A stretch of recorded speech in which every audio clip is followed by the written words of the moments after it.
Hi, so you're thinking about starting a team and you're wondering what is really involved? What does it really look like? How much time do I have to spend?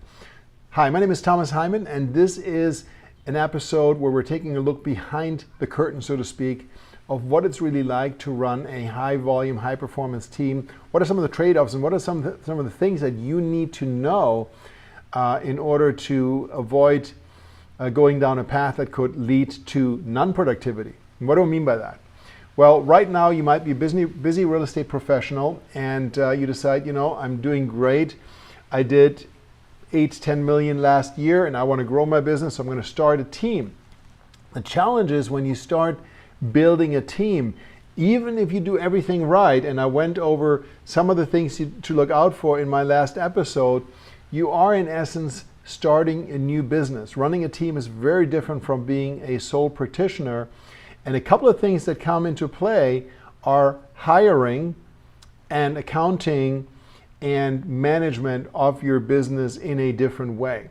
And that can suck you out of the business if you don't go about it the right way. So as a team leader, you really have a handful of functions. Number one, you are the rainmaker, so you are the person that's responsible for bringing in the business. People will join your team because they're looking to you to drive their business. And that's why they go on a 50-50 split or maybe 70-30 on the listing. That's 70 to you as the team leader, 30% to them. And so in order for somebody to make that trade-off and say, okay, and I still have to pay my split to the broker, I still have these other expenses, but why would I join you as a team? It's because you're going to make more money joining my team than you would on your own. And most team leaders will focus on hiring brand new agents. I've actually hired people that didn't even have a license yet. I just knew they had the right personality and I worked with them to get their license. And then I started training and mentoring them in my team. And so finding those people, hiring, training, mentoring is a huge time suck. So you got to think about that. You need to be prepared and have the time, because the worst thing you can do is hire someone, throw them in your team, send them some leads, go do some open houses, here's some buyers, yada, yada, yada. And they don't really have any guidance, they don't have any training. And one of two things will happen. Number one, they're going to be a disaster and they're not going to perform, so they're going to have to replace them, which is going to suck up even more of your time. Or they're naturally really good, but you're not really giving them much structure and guidance. And they're just going to think to themselves, you know what, I can do this. I don't need to give this person 50% of my commission when I'm doing all the work in their mind.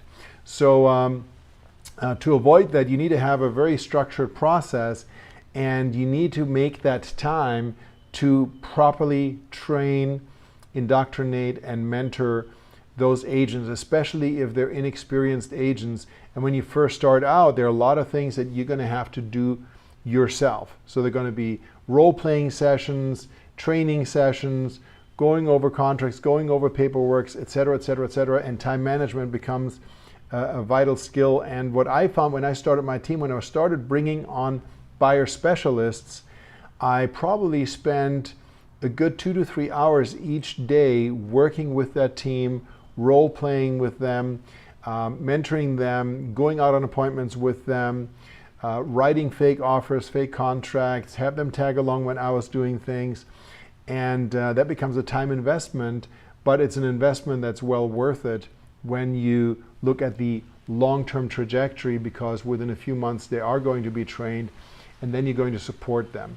So the roles again as a team leader is the rainmaker function. So you need to have a system in place to generate business, and in most cases it is listing driven. So most team leaders focus in their marketing on getting listings, and then those listings get marketed and create leverage to generate more listing opportunities and generate buyer inquiries, buyer leads, buyers. And then that obviously is going to generate the business for the buyer specialist eventually to take that off the team leader's hand. The second thing as a team leader is you are the leader. You are the CEO of your organization. So you set the pace, you create the culture, you decide what your organization is going to be like. And that includes not just your agents, but also the administrative staff that you have to run your business. So I met a very amazing woman Jenny Weimer. She's from Orlando and has a team brokerage. So her and her husband really exploded that business. They are now up to 50 people, if I recall, and 22 of them are administrative people and 30 agents. So you can see the ratio of admins to agents. You can figure, one admin, 1.5 admins for every 2 agents. It is a very, very high productive environment. So the admin staff takes care of everything. The agent just focuses on working with the buyers and sellers. And I believe last year they did about 900 transactions. So 30 agents doing 900 transactions. That's 30 transactions a year each. So very, very high performance. And I apologize if I'm off on a couple of numbers, but she is and her husband are the CEO of that company. So you have that leadership aspect as a team leader, where you are the leader not just to your agents but also to your team, to your admin team. And as your organization continues to grow, your administrative team is going to continue to grow as well. And so that will take up some time. So this means you're going to be spending less and less time out in the field actually selling. Some of these things can't really be leveraged away or abdicated. If you run a huge team, obviously you can hire a business manager, a COO to run your business side, but you're still the leader, so you're still going to have to spend some time on that, even if you can get to the scale where you can have other people handle the training, et cetera, et cetera. But you got to get there first. You're not going to get there overnight. So during that transition phase, as you're beginning to grow your team, what I see happen sometimes is that the team leader gets so excited about building their business that they're taking their eyes off the ball with respect to what's generating the money right now for them, and their productivity actually starts to decline. And you don't want to be in that situation. You don't want to start building a team and your productivity starts to decline. Now, myself, my background, I was very happy, or fortunate, I should say, that I had a business background. I've built some successful businesses that scaled. So I was familiar with that process, but I've just seen it happen with others that are running a team. A lot of agents want to build a team to create more time freedom for themselves. And when you get to a certain point, that certainly is possible.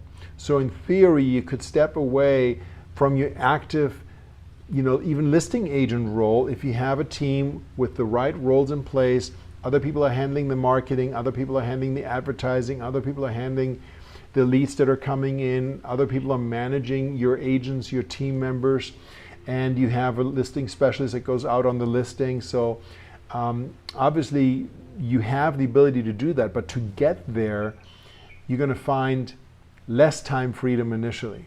So to build a successful business, you need to make that commitment and be aware that you're going to spend a significant amount of time. When I built my team, I really didn't do it with a view towards I want to have time freedom and not work. I've had some very, very high production goals that were driving me. And I was probably working realistically about 80 hours a week when I was running that team. So now, of course, if you're working 80 hours as a sole practitioner, which a lot of agents are, you're just not going to be as effective and as efficient than if you had a team. Also, you do have the ability to once in a while get away and take a short vacation. And God forbid if somebody got sick, you have that coverage within a team where you cross-train people and so you have a little bit more security. If it's just you, if you're a sole practitioner and you're the only one that's doing everything, which is the case for most agents, then of course if something happens, you get sick or you have a family emergency, then your income of course will stop immediately.